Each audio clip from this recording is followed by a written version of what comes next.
Hello everyone, my name is the Chemist77 and welcome to episode 20 of Farming Minecraft.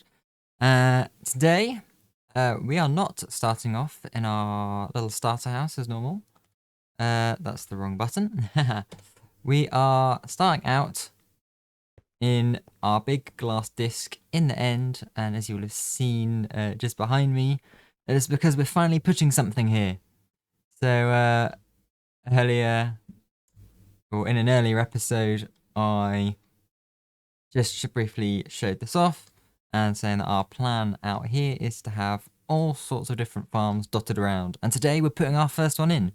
So as you can see over here, I've got the Lightmatica schematic loaded up. There's also an Enderman that have spawned on top of my shulker boxes, which isn't good. But yeah, so what are we building? We are going to be building a concrete factory.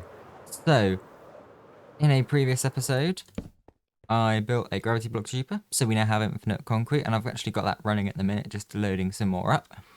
But that only produces concrete powder. And, you know, in a lot of my larger farm builds and stuff, I'll use coloured concrete for different redstone lines. And, yeah, can't use concrete powder because it falls, so we need a way of converting it to regular concrete. And that is what this machine is going to do.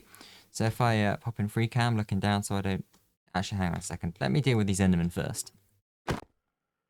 As I was saying, if I pop into free cam, I can run you all through it.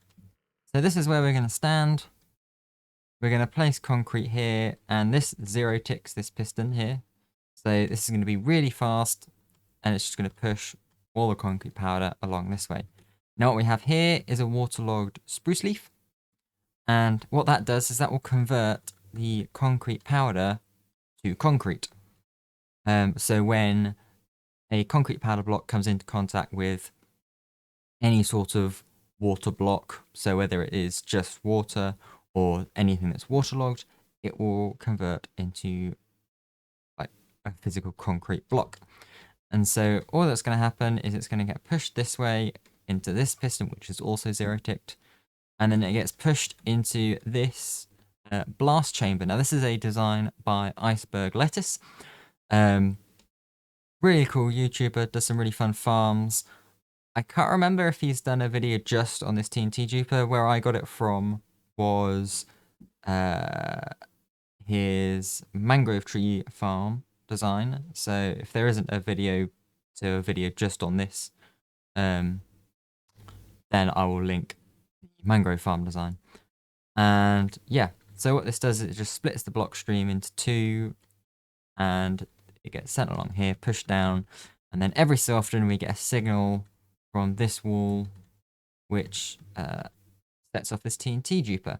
And this is a pretty cool TNT duper as well because it requires no slime or dead coral fans whatsoever. Yeah, it's a great fun design, really good blast chamber, and because we're using zero ticking pistons as well, which I will sort of explain a bit more as I'm using the farm so you can see it working, it's going to be super fast. Yeah. And then, of course, once the blocks blow up, it falls into this just sort of collection chamber, where it then falls down and goes all the way around in this enormous collection system. So there's 16 colours of concrete for the 16 colours of dye, and I've got 4 double chests for each of them. And you may notice it's a little bit weird with the hopper layout for this. That's because this is double speed, because unlike the gravity block duper, I'm not just running this in a loop. It just goes around and then comes back. I want to make sure that I have definitely got enough hopper speed to cope with the amount of items. But anyway, I've got all of the materials here. There's surprisingly little amount of materials needed, actually. But, yeah. I'm going to get building. We're going to do this in a time lapse. Probably just one time lapse. Don't really need to explain the collection system too much. And, yeah, let's get to it.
And there it is. So as you can see, we've got our collection system built down. We've got our coloured glass, so we know what colour concrete is going to go where. Obviously, red stained glass for red concrete. Obviously, it has to be glass though, otherwise we won't be able to open the chests.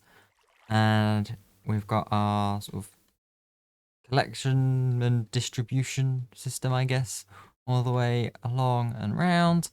And then up here we have our TNT duper, and then our pistons that will push the concrete powder / concrete into place. So I need to get some, well, actually before I get some concrete powder, I need 4 of each type of concrete because I need to make the item filters here. Otherwise everything's going to go horribly wrong. So I'm going to configure the filters and get some concrete, and then we can get it started. Okay, and as you can see, right, all the lit comparators, all of the item filters are now configured. Now just to show you how the setup is, because it's double speed, it's a little bit different.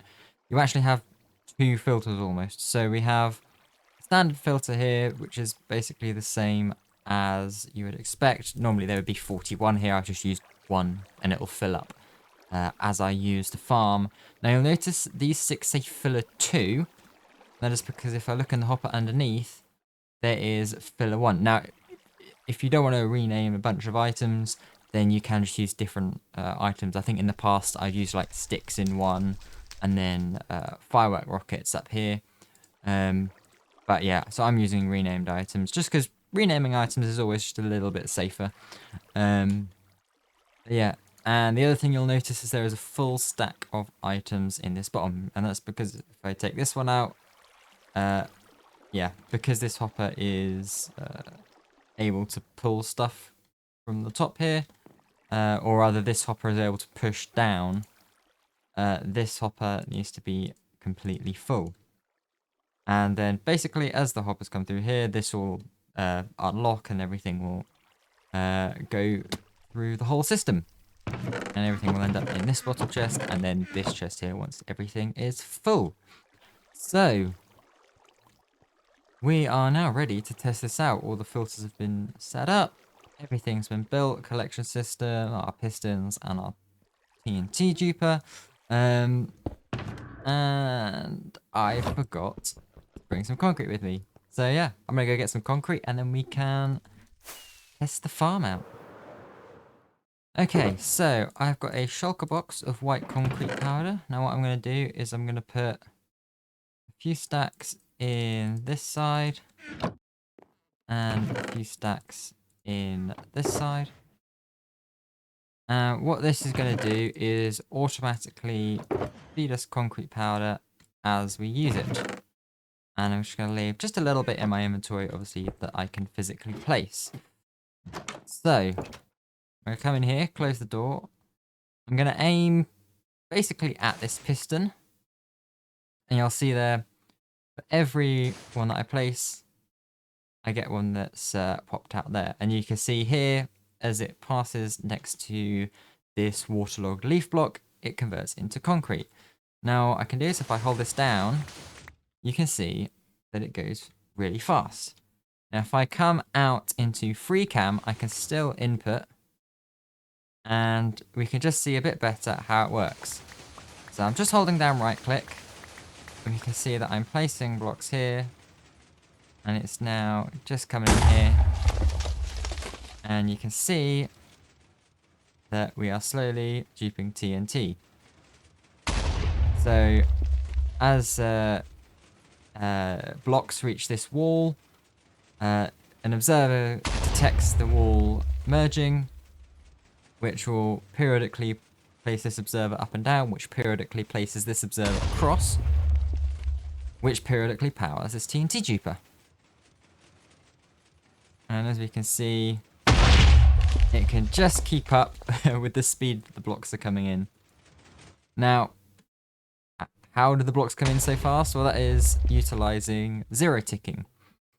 So what zero ticking is, it's powering and depowering a piston at the same time, pretty much.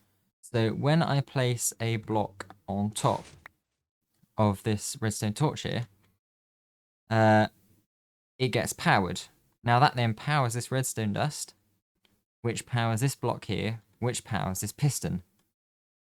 Now, in powering, or rather, it powers this block here, which powers this piston through quasi-connectivity because it's diagonally up and to the right. And that pushes the block out of the way. But of course, once this block is pushed out of the way, it's no longer conducting the redstone power to conduct this redstone signal.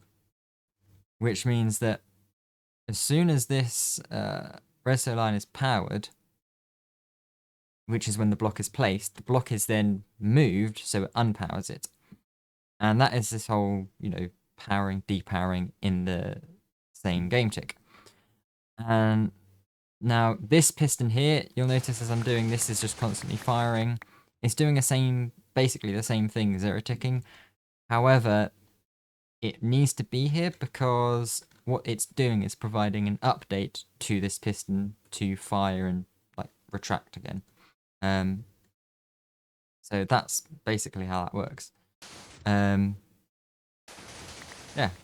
and basically what it means is we can push blocks really fast, and then and so we've just got a simple block splitter here as well, which will basically just periodically powers this sticky piston, or rather, sorry, periodically powers this piston here, as you can see from this block moving back and forth.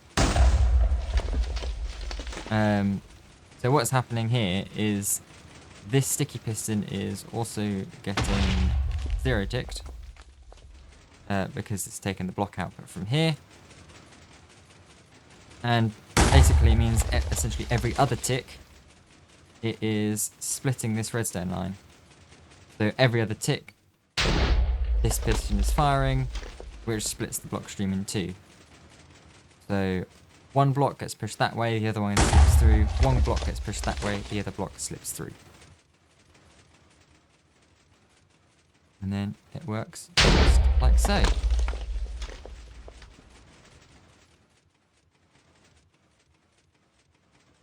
So yeah, I'm going to stop right there, and then if we come down here, if we go over to our white concrete section, we can see we have some white concrete coming in. I don't think,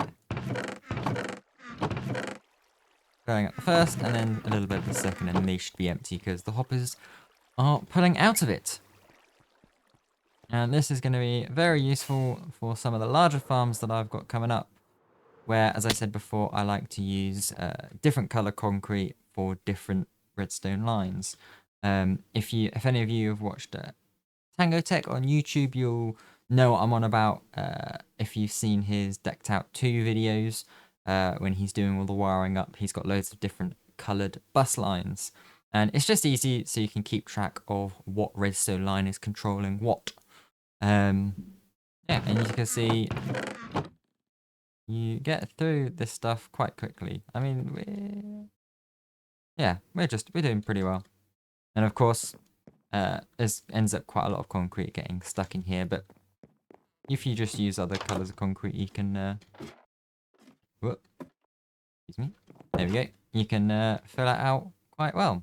But anyway, I'm going to sit here and, I don't know if I can, there we go. I'm going to sit here and place some concrete for a bit.